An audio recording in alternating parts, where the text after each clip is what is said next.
하느님께서 우리를 사랑하신다고 할 때, 그는 그 말을 이렇게 알아들을 때 하느님이 내 안에 계신다는 말입니까? 내 밖에 계신다는 말입니까? 우리가 누군가를 그러면 다른 사람을 사랑한다고 할 때 그 사람이 내 안에 있습니까? 내 바깥에 있습니까? 안에 있지, 그죠? 그렇습니다. 나도 그 사람 안에 있고 그 사람도 내 안에 있고 우리 서로가 서로의 안에 있게 되는 것입니다. 자, 그러면 여기서 얘기하는 안이라는 것은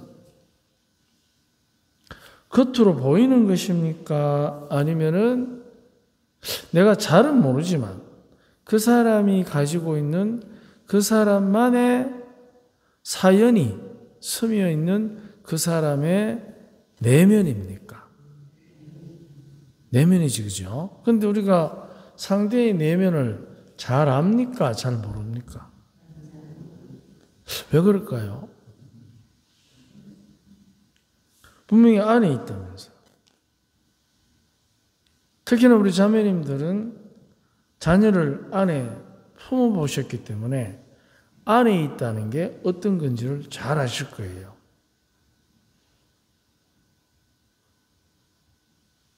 안에 있는 거. 근데 왜 우리는 상대방의 안에 있고 내가 그 사람 안에 있고 내가 그 사람이 내 안에 있고 하느님 내 안에 계시고 내가 하느님 안에 있다고 하면서 그 상대의 내면을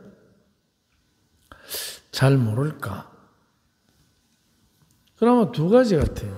그 원인은 하나는 뭐냐면 그 사람 안에 있다고 하면서 자꾸 그 사람을 내 쪽으로 끌어들이려고 하는 겁니다.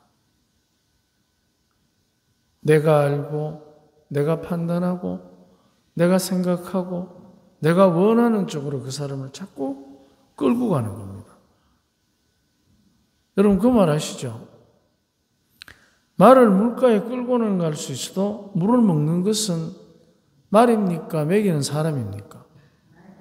그죠? 말의 선택이에요. 그거하고 똑같습니다. 그럼에도 불구하고 우리는 자꾸 자기가 원하는 쪽으로 상대를 끌고 가려고 합니다. 만약에 입장을 바꿔서 내가 그 사람 안에 있다고 하면서 그 사람이 나를 자기가 자꾸 원하는 쪽으로 나를 끌고 가면 내 기분이 어떻습니까? 좋습니까? 아니면 싸웁니까? 어때요? 그래서 싸운 적 많죠. 왜? 끌려간다고 생각하니까. 그런데 거꾸로 상대를 따라오도록 하고 내가 따라가려고 하면 어떻게 되겠습니까? 끌려가는 게 아니고 따라오게끔 하고 따라가려고 하는 거. 그러면 상황은 달라집니다. 왜냐하면 내가 원하는 것이 다 맞지 않습니다. 그렇죠? 내가 생각하고 내가 판단하고 내가 원하는 게 다 옳습니까? 아니면은 틀리는 경우가 많습니까? 어느 쪽입니까? 틀리는 경우가 더 많습니다. 사실은. 그런데 맞다고 우기고 맞는 것처럼 꾸미고 맞도록 조작하기 때문에 맞는 게 많은 것처럼 느낍니다. 그런데 사실은 우리가 틀리는 경우도 참 많습니다. 그렇기 때문에 내가 원하는 대로라는 것은 굉장히 위험합니다.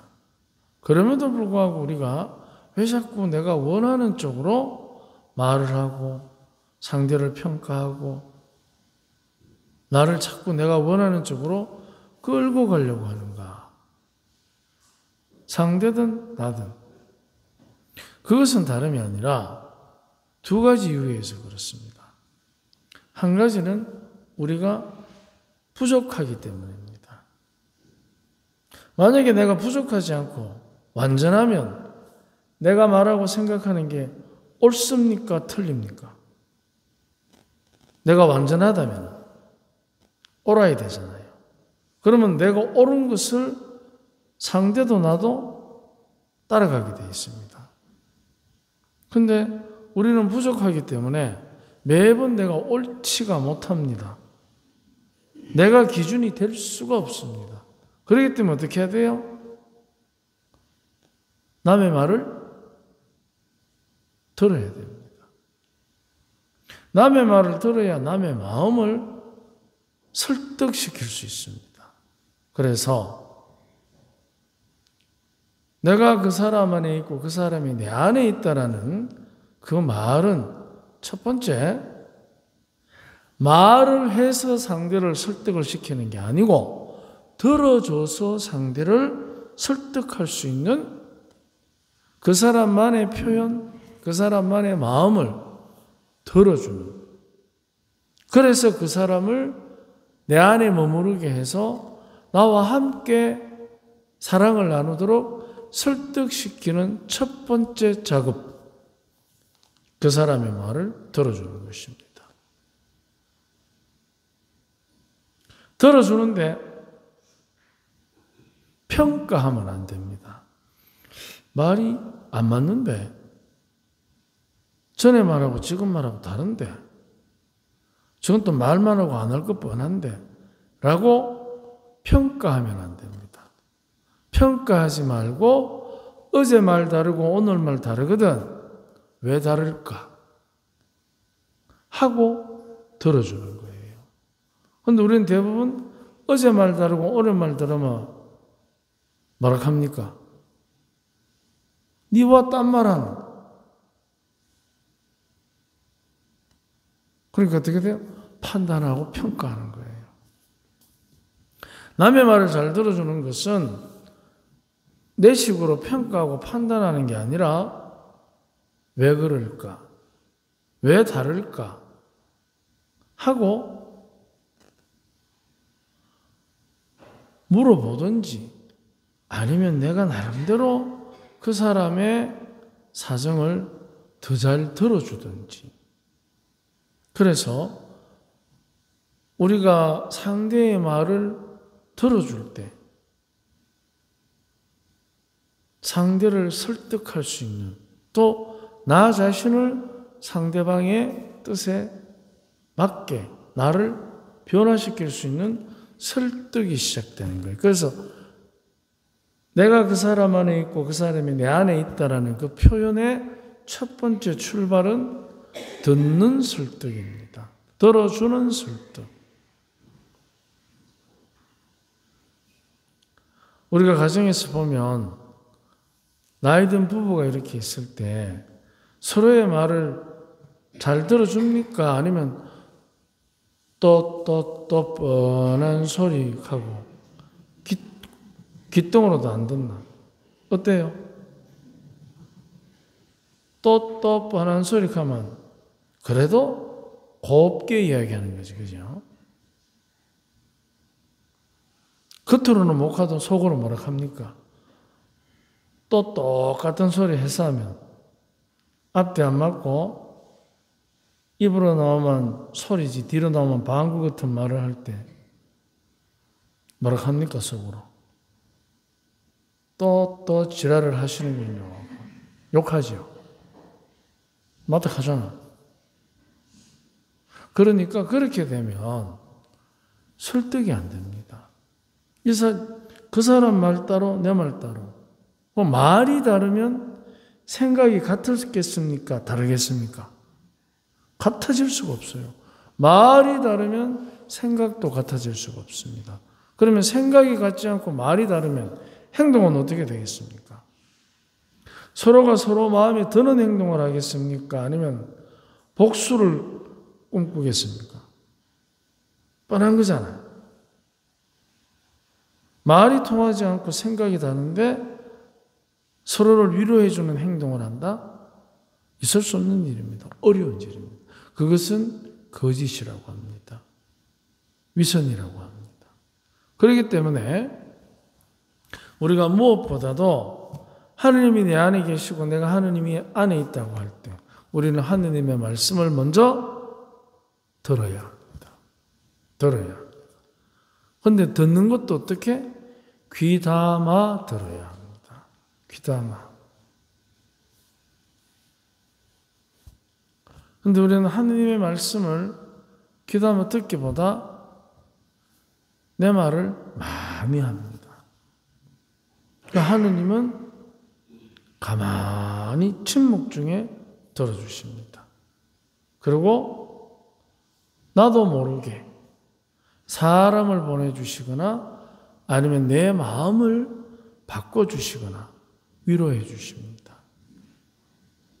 그런데 우리는 하느님을 위로해 드리기보다 위로받기를 늘 먼저 바라는 거예요. 그러니까 어떻게 됩니까? 하느님의 말씀이 들리기보다 자기 말하기가 급한 겁니다. 그렇게 되면 내가 하소연하다가 끝나는 거예요. 기도가. 그런데 기도는 하느님의 말씀을 들을 때 우리에게 주어지는 엄청난 마음의 변화가 있습니다. 그거를 여러 가지 말로 표현하는데 하느님의 말씀을 듣고 있다는 증거로 우리가 표현하는 것이 바로 회개라는 것입니다. 회개. 뉘우치잖아요. 우리는 뉘우침을 통해서 얼마나 많은 치유를 받는지 모릅니다. 그런데 뉘우칠 시간 없이 계속해서 자기 원하는 거 왜 이거 안 해줍니까? 저거 안 해줍니까? 하면서 하느님을 뉘우치도록 급박하는 기도. 그것은 결국 하소연하다 끝나는 거예요. 하소연은 기분 좋을 때 합니까? 아니면 기분이 부정적일 때 합니까? 언제 해요? 언제 합니까? 기분 좋을 때 하소연합니까? 그죠? 그러니까 계속해서 하느님과의 관계가 부정적으로 흐를 가능성이 참 많습니다. 그런데 잘 들어보십시오. 하느님의 말씀을 잘 들으면 거기에서 뉘우침이라는 회개를 통해서 치유가 일어나고 치유되기 때문에 그 다음에 어떻게? 내가 다른 사람 안에 하느님 안에 어떻게 들어갈 수 있는지를 겸손되이 가르쳐 주시는 것입니다. 이게 바로 회개와 겸손, 즉 들을 때 일어나는 축복입니다. 그래서 하느님과는 관계는 회개를 통해서 하느님 안에 내 안에 하느님 계시고 사람과 사람 사이에는 겸손해서 다른 사람 안에 그 사람이 내 안에 서로가 머무를 수 있도록 마음의 문을 여는 것입니다. 그래서 회개와 겸손은 하느님 안에 사람 안에 마음의 문을 여는 엄청난 힘을 가진 삶의 기술입니다. 주님께서 우리 안에 계시겠다고 하셨기 때문에 오늘 특별히 미사 중에 서로가 서로의 안에 머무르는 두 가지 삶의 기술, 회개와 겸손의 축복을 청합시다. 아멘.